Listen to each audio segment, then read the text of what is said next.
Pengertian terorisme. Terorisme adalah tindakan kekerasan yang dilakukan secara sengaja dengan tujuan mengintimidasi masyarakat luas, pemerintah, atau kelompok tertentu. Tindakan ini seringkali melibatkan kekerasan fisik, ancaman, atau penyebaran rasa takut untuk mencapai tujuan politik, ideologi, atau tujuan pribadinya. Sejarah singkat terorisme di Indonesia. Sejarah terorisme di Indonesia memiliki akar yang panjang dan melibatkan berbagai kelompok dengan ideologi yang beragam. Berikut adalah ringkasan singkat mengenai perkembangan terorisme di Indonesia, yaitu pada era awal, yaitu Darul Islam atau Tentara Islam Indonesia, serangan terorisme besar, dan pengaruh ISIS. Era awal, pada akhir 1940-an hingga 1960-an, kelompok Darul Islam yang dipimpin oleh Sekar Maji Maridjan Kartosuwiryo berupaya mendirikan negara Islam di Indonesia. Mereka melakukan pemberontakan bersenjata di beberapa daerah seperti Jawa Barat, Aceh, dan Sulawesi Selatan. Gerakan ini menjadi salah satu cikal bakal radikalisme agama di Indonesia. Kemudian serangan teroris besar terjadi pada Bom Bali 1 pada tahun 2022, Bom Bali 2 2005, dan Bom Marriott dan Ritz-Carlton pada tahun 2009. Pada Bom Bali 1, serangan ini menewaskan lebih dari 200 orang, sebagian besar adalah wisatawan asing. Bom ini dilakukan oleh anggota jemaah Islamiyah dan menjadi perhatian internasional. Kemudian Bom Bali 2 pada tahun 2005, serangan lanjutan di Bali yang kembali menewaskan puluhan orang. Kemudian Bom Marriott dan Ritz-Carlton tahun 2009, serangan ini menargetkan hotel-hotel mewah di Jakarta. Kemudian pengaruh ISIS. Pada 2014 muncul kelompok yang mendukung ISIS atau Islamic State of Iraq and Syria di Indonesia. Kelompok-kelompok ini melakukan berbagai serangan termasuk bom Sarinah pada tahun 2016 yaitu menargetkan warga sipil dan polisi, kemudian serangan Surabaya pada tahun 2018 yang dimana penyerangan gereja oleh keluarga yang melibatkan perempuan dan anak-anak. Pancasila sebagai ideologi negara. Pancasila sebagai ideologi negara menjunjung tinggi nilai-nilai kemanusiaan, persatuan, dan keadilan. Nilai-nilai ini jelas bertentangan dengan tindakan terorisme yang menyebar kekerasan dan perpecahan. Mengapa terorisme bertentangan dengan Pancasila? Yang pertama karena kemanusiaan. Tindakan terorisme merampas hak hidup dan kemerdekaan manusia. Kemudian persatuan. Terorisme berusaha memecah belah persatuan dan kesatuan bangsa. Kemudian tentang keadilan. Tindakan terorisme tidak berdasarkan pada keadilan, melainkan pada kekerasan dan intimidasi.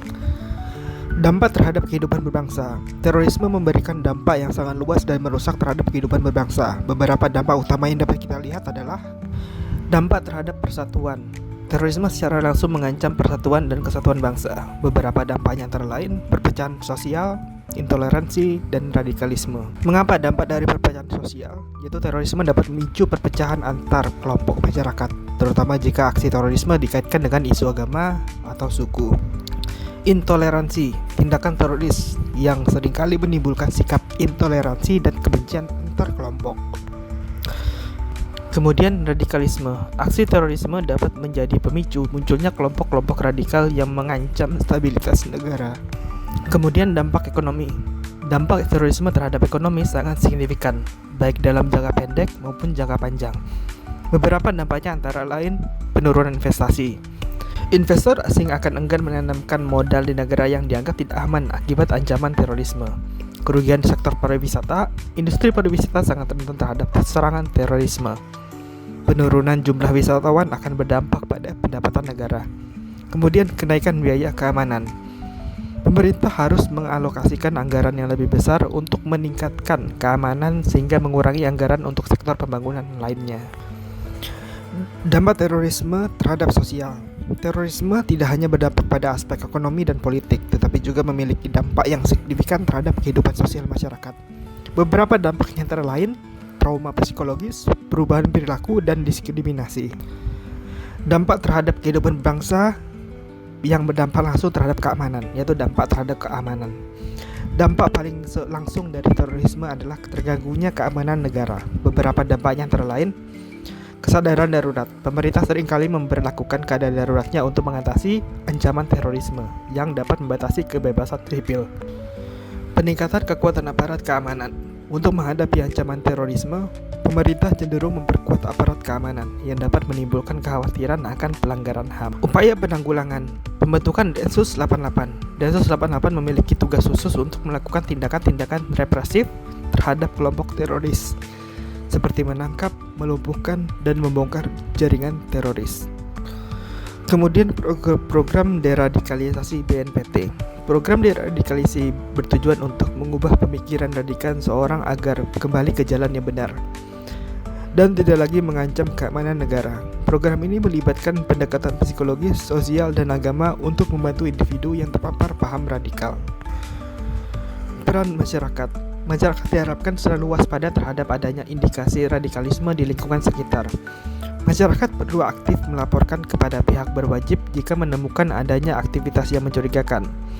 Masyarakat berperan aktif dalam program deradikalisasi dengan memberikan dukungan sosial kepada narapidana terorisme. Penguatan nilai-nilai Pancasila. Pendidikan Pancasila sejauh ini sangat penting untuk menanamkan nilai-nilai kebangsaan, toleransi, dan modernisasi.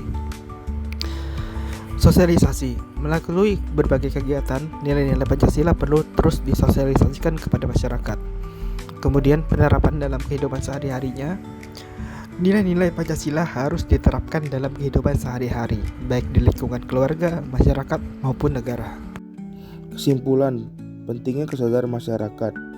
Kesadaran masyarakat akan bahaya terorisme adalah langkah pertama dalam mencegah penyebaran paham radikal.